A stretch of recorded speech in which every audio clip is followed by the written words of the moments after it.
Prime for Change, the Change Leadership Playbook story for the U.S. Army Acquisition Support Center by Dean Angel. DBA organizational leaders constantly talk about transformational structures, launch modernization campaigns and redesign processes to pursue efficiency, innovation or competitive advantage. Yet despite decades of research and countless books, studies and industry surveys have repeatedly suggested that most change initiatives either fail outright or never achieve the intended results. Employees resist change, communication breaks down, leaders lose credibility and organizations quietly revert to the old way of doing business.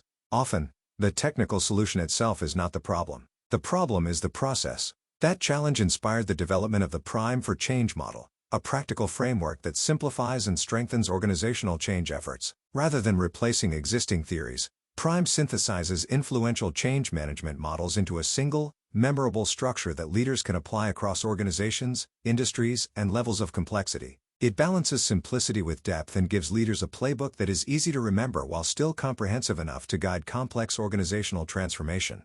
Why change leadership matters. Organizational change occurs at every level of an organization. It is not limited to dramatic corporate turnarounds or mergers. A Fortune 500 restructuring may require the same fundamental leadership principles as introducing a new workflow in a department. Effective change leadership prepares people psychologically and operationally for the transition. The foundations of organizational change. The Prime for Change framework draws from 5 major change management theories that have shaped leadership thinking for decades. Lewin's change theory. Psychologist Kurt Lewin introduced one of the earliest and most influential models of organizational change. His model emphasizes simplicity and requires preparation and reinforcement. The framework is built around 3 stages: unfreezing, changing, and refreezing. Unfreezing prepares the organization to accept that change is necessary. Leaders create awareness of the need for transformation. Changing introduces new processes, behaviors, or structures. Finally, refreezing stabilizes the organization and embeds the new practices into the culture and daily operations. Kotter's 8-step model. John P. Kotter, a change management scholar, expanded the concept of organizational change into a more detailed leadership framework. His model emphasizes urgency, coalition building, communication, empowerment, short-term wins, and cultural reinforcement. Kotter recognized that change initiatives often fail because leaders focus too heavily on strategy and not enough on people. His framework highlights the importance of communication, momentum, and leadership credibility throughout the change process. Lippett's change theory. Ronald Lippett, organizational change theorist, extended Lewin's ideas by focusing more directly on the role of the change agent. Lippett's theory emphasizes diagnosing problems, assessing readiness, building stakeholder relationships, and sustaining momentum. This approach is especially valuable in environments where collaboration and trust are essential to implementation. The PDCA cycle. The Plan Do Check Act, PDCA, model, popularized by W. Edwards Deming, quality management pioneer, approaches change through continuous improvement. Organizations first plan a solution, then implement it on a limited scale, evaluate results and adjust based on feedback. The iterative nature of PDCA makes it particularly effective for operational and process-driven improvements. Rogers' 5-stage theory. Everett Rogers, creator of the theory diffusion of innovations, focused on how individuals adopt innovations. His theory identifies 5 stages: knowledge, persuasion, decision, implementation, and confirmation. Rogers emphasized that adoption depends heavily on communication, perceived value, and the social dynamics surrounding innovation. Introducing Prime for Change. By synthesizing the core themes of preparation, communication, implementation, evaluation, and sustainability, the Prime for Change model serves as a universal tool for strategic planning, execution, and diagnostics. The strength of Prime lies in its balance between accessibility and completeness. Some change models are easy to remember but too vague to guide complex transformation. Others are highly detailed but difficult for leaders to recall and apply under pressure. Preparation and readiness. Many change initiatives begin failing long before implementation starts. The preparation and readiness phase involves assessing organizational culture, workforce concerns, operational risks, and leadership capacity before major action occurs. Leaders must communicate why change is necessary and create a sense of shared understanding. Without clear communication about the reasons for change, rumors and fear displace employee understanding and engagement. This phase incorporates the urgency found in Kotter's model, the unfreezing process in Lewin's theory, and the readiness assessment emphasized by Lippett.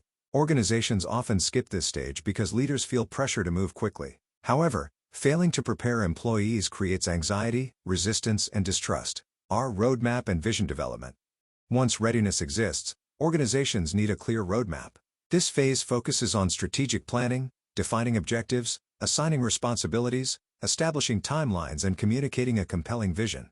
The roadmap stage integrates Kotter's vision development, Lippitt's planning emphasis, and the PDCA planning discipline. Employees need to understand more than what is changing. They need to understand what success looks like and how the organization intends to get there. A weak roadmap creates operational ambiguity. Leaders may believe they have a plan, but if employees do not understand it, the plan effectively does not exist. Implementation and action. Implementation is where leadership credibility is truly tested.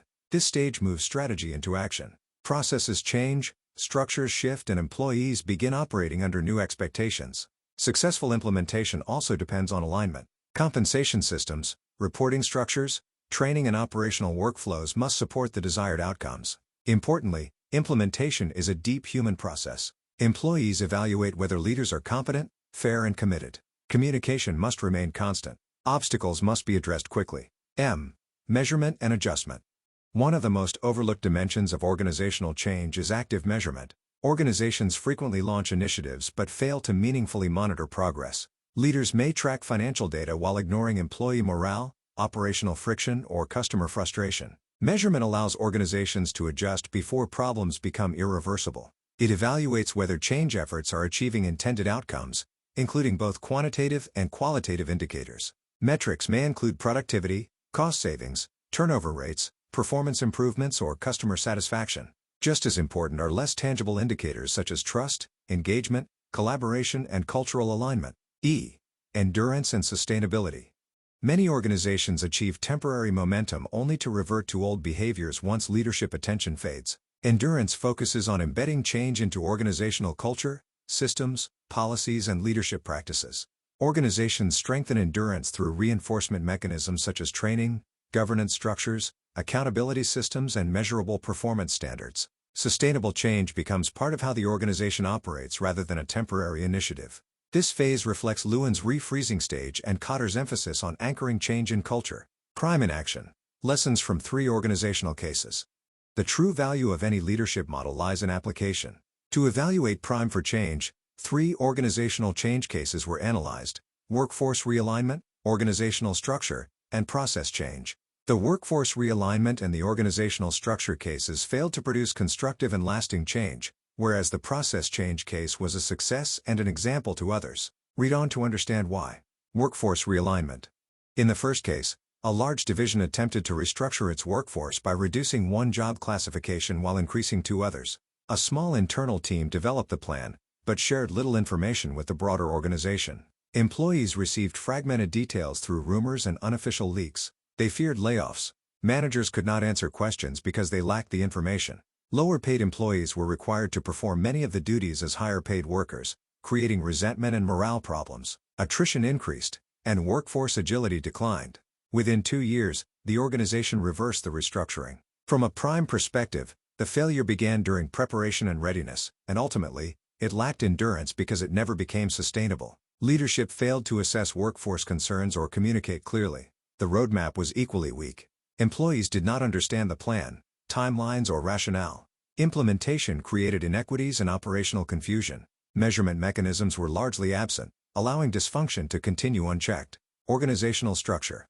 The second case involved a headquarters-directed reorganization separating local employees from those who traveled to remote work locations. Leadership provided minimal guidance beyond a basic organizational chart. Confusion quickly emerged. Leaders competed for work allocation. Employees became uncertain about their responsibilities. Customers no longer knew whom to contact for support.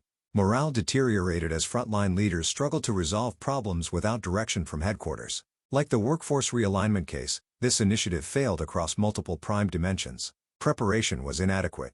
The roadmap lacked operational clarity. Implementation produced ambiguity rather than efficiency. And leadership failed to monitor problems actively or adjust the strategy. 2 years later, the organization reversed its structure. Process change. The third case demonstrated successful change leadership.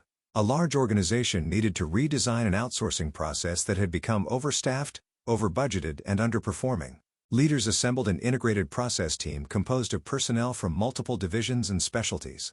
Stakeholders and subject matter experts participated throughout the process. Leaders held meetings and conferences with interested partners, solicited feedback, refined proposals and iteratively adjusted plans. The team developed a shared vision centered on balanced incentives, measurable outcomes and improved performance.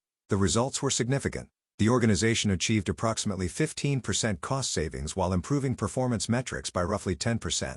This initiative succeeded because it aligned strongly with all 5 prime phases. Preparation was deliberate and collaborative. The roadmap was clear and widely communicated. Implementation was disciplined and transparent. Measurement mechanisms were embedded into the process. Endurance was reinforced through contracts, governance systems and performance standards. The success was not accidental. It reflected leadership discipline and process alignment. Why prime matters? The lessons from these cases are consistent with what some leaders already suspect. Organizational change often succeeds or fails based not on technical design, but on leadership execution. Prime matters because it provides leaders with a practical framework for approaching change, well-executed change that builds trust, credibility, alignment, and long-term organizational resilience. Prime recognizes that successful transformation is not a single event. It requires preparation, planning, execution, evaluation and reinforcement working together. Where existing models are either overly simplified or excessively complex, Prime bridges the gap between theory and operational leadership. Prime provides leaders with a structure that is both memorable and actionable. The future of organizational change. Modern organizations face constant disruption and evolving technology. Economic conditions fluctuate. Global competition intensifies. In this environment, organizations cannot afford to treat change as an occasional event. It must become a core leadership requirement. Organizations need structure, communication, and disciplined execution. Employees need trust, clarity, and engagement. The Prime for Change model offers a way to balance those demands. Prime integrates the strongest principles of change theories into a practical model that provides leaders with a roadmap for navigating both operational and cultural transformation. Organizational change is inevitable, but successful change is far from guaranteed. The difference between failed initiatives and successful transformation is rarely the idea itself. More often, it is how leaders prepare, guide, evaluate, and sustain the process. The Prime for Change model demonstrates that sustainable transformation depends on more than strategy or technical design. It requires leadership discipline, organizational alignment, clear communication, active measurement, and long-term reinforcement. As the Prime framework suggests, change is about moving deliberately, systematically, and sustainably. Leaders and organizations must prime for change. For more information, contact Dean Angel, DBA, at burrell.d.angel.civ@army.mil or buangel@bellevue.edu. Dean Angel, DBA, is a U.S. Army civilian acquisition professional with more than 25 years of experience in defense acquisition, contracting and program management. In addition to federal service, he serves as an adjunct college professor with Bellevue University, University of Sioux Falls and Norwich University. He earned a DBA from Capella University, an MBA from Bellevue University, and a BS in Business, Information and Decision Systems from San Diego State University. His expertise includes leadership, strategic management, organizational change, operations and defense acquisition. He holds DAOIA Level 3 contracting and Level I program management certifications.